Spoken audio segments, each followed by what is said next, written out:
The Rosetta Stone. The Rosetta Stone is an ancient Egyptian stone slab. It has the same text carved on it in 3 different writing systems, including ancient Egyptian hieroglyphics. Finding the stone helped modern scholars figure out how to read hieroglyphics. The stone is an irregularly shaped piece of black granite.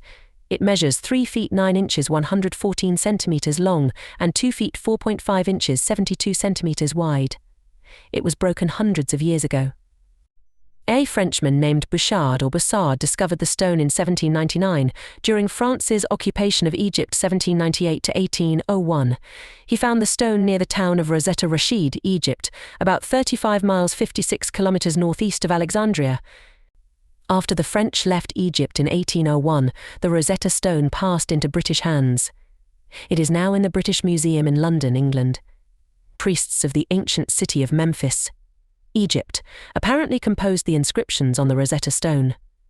They carved the stone in 196 BC, during the 9th year of the reign of Ptolemy V Epiphanes 205–180 BC. The priests were commemorating his accession to the throne. The writing summarizes Ptolemy's acts of kindness. The inscriptions appear in 2 languages, Egyptian and Greek. They use 3 different writing systems: hieroglyphics, Demotic script, a cursive form of Egyptian hieroglyphics, and the Greek alphabet. The use of hieroglyphics began to die out after the Romans invaded Egypt in 30 BC.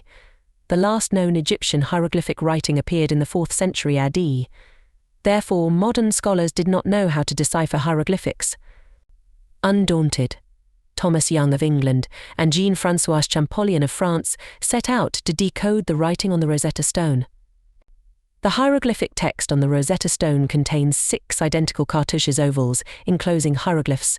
Young deciphered the cartouche as the name of Ptolemy.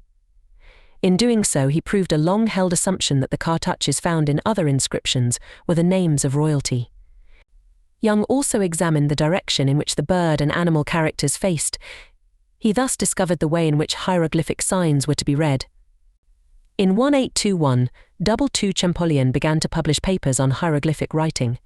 He based his work on study of the Rosetta Stone. Champollion eventually established an entire list of signs with their Greek equivalents.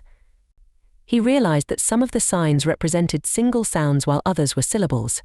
He also noted that some signs had no phonetic or sound value, but helped the reader to determine the correct meaning of the text. In addition, Champollion established that the hieroglyphic text of the Rosetta Stone was a translation from the Greek. This conclusion was the opposite of what earlier scholars had thought. The work of Young and Champollion established the basis for the translation of all future Egyptian hieroglyphic texts. The Rosetta Stone is an irregularly shaped stone of black granite 3 feet 9 inches 114 cm long and 2 feet 4.5 inches 72 cm wide. It was broken in antiquity. The Rosetta Stone is on display in the British Museum, London, having passed into British hands after the French surrender of Egypt in 1801. The decoding of the Rosetta Stone was largely the work of Thomas Young of England and Jean-François Champollion of France.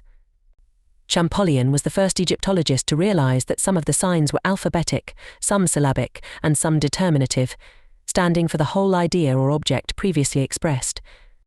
The inscriptions on the Rosetta Stone are in 2 languages, Egyptian and Greek, and 3 writing systems: hieroglyphics, Demotic script, a cursive form of Egyptian hieroglyphics, and the Greek alphabet, which provided a key to the translation of the Egyptian hieroglyphic writing. They were apparently composed by the priests of Memphis,